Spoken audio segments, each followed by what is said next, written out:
Photo देख लीजिए, मत्ती का 13 का 45 से 46 में, बहुत ध्यान से सुनिएगा।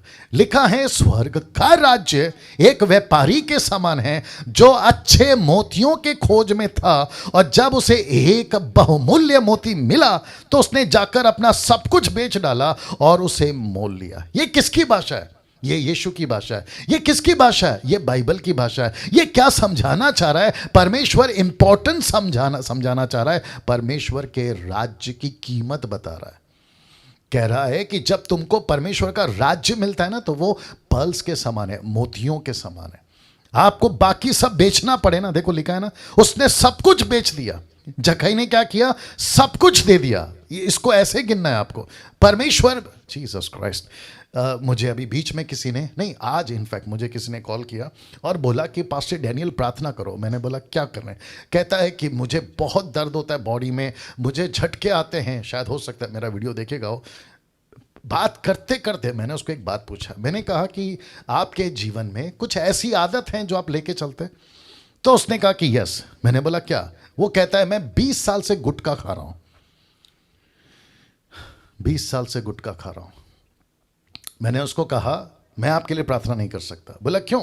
मैंने कहा जब तक गुटखा नहीं छोड़ोगे, मैं यीशु से प्रार्थना कर कर यीशु की डांट नहीं सुनना चाहता हूं, क्योंकि यीशु उल्टा मेरे को बोलेगा तू क्यों गलत काम कर रहा है डैनियल, इसके जीवन में मैं कैसे आ सकता हूं, क्योंकि ये व्यक्ति 20 साल से गुटखा खा रहा है। कहता है मुझे स्वीकार किया हुआ है, 3 साल से मेरे पीछे चल रहा है, लेकिन इसकी गुटखा नहीं छूट रही है। अब बताइए, ऐसे व्यक्ति के साथ में मैं प्रार्थना कर सकता हूं? नहीं कर सकता। हाँ, उसकी तसल्ली के लिए प्रार्थना कर सकता हूं, वो खुश होगा, लेकिन प्रभु नहीं खुश होगा। वो ऑफरिंग तक भेज देगा, लेकिन प्रभु बोलेगा तेरे को तो मार पड़ेगी डैनियल जब तू ऊपर आएगा, क्योंकि लिखा है एक व्यापारी अच्छी मोतियों की खोज में निकला, और जब मिल गई तो उसने बाकी सब बेच दिया। क्यों पता है? बाकी सब इसलिए बेचा क्योंकि उसको इस एक मोती का कीमत पता चल गया। ओ, आप नहीं समझे। आपको बाकी सबको बेचना होगा क्योंकि आपको यीशु की मोती का कीमत पता हो जाना चाहिए। आपको पता है उससे गुटखा क्यों नहीं छूट रहा है? क्योंकि उसको यीशु जो मोती है ना, उसकी कीमत नहीं मालूम। आपको पता है किसी किसी का दारू नहीं छूट रहा है क्योंकि उसको यीशु का जो है ना मोती, उसकी कीमत नहीं पता। आपको पता है कई लोगों की गर्लफ्रेंड बॉयफ्रेंड नहीं छूट रही है क्योंकि उसको मोती का वैल्यू नहीं पता है। कौन? यीशु। आपको पता है कईयों के एक्स्ट्रा मैरिटल अफेयर नहीं छूट रहे हैं क्योंकि उनको वैल्यू नहीं पता है कि उसको क्या मिला है, मोती मिला है। वाह, सी। कुछ लोग कहते हैं मेरे से पाप नहीं छूट रहा, मेरे से झूठ नहीं छूट रहा, मैं कैसे इसको अलग करूं? तो परमेश्वर कहता है कि देख बेटा, इसको देख, ये एक ऐसा व्यापारी है, जब इसको मोती मिली, कौन सी? बहुमूल्य, बहुमूल्य, बहुत कीमती, इसने अपना सब कुछ बेच दिया और उसको खरीद लिया।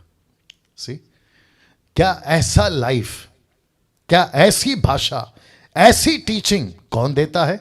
यीशु के टीचर्स, यीशु के प्रीचर्स, जिसको उसने मसीह की देह में रखा है। मैं फिर कहता हूं, अच्छे टीचर को साथ में रखो, अच्छे टीचर को साथ में रखो। और यही कारण है कि हमने मसीह मंथन खोला है पूरे मसीह समाज के लिए, देश में नहीं विदेशों में भी। इसलिए नाम रखा है मसीह मंथन वर्ल्ड ग्रुप।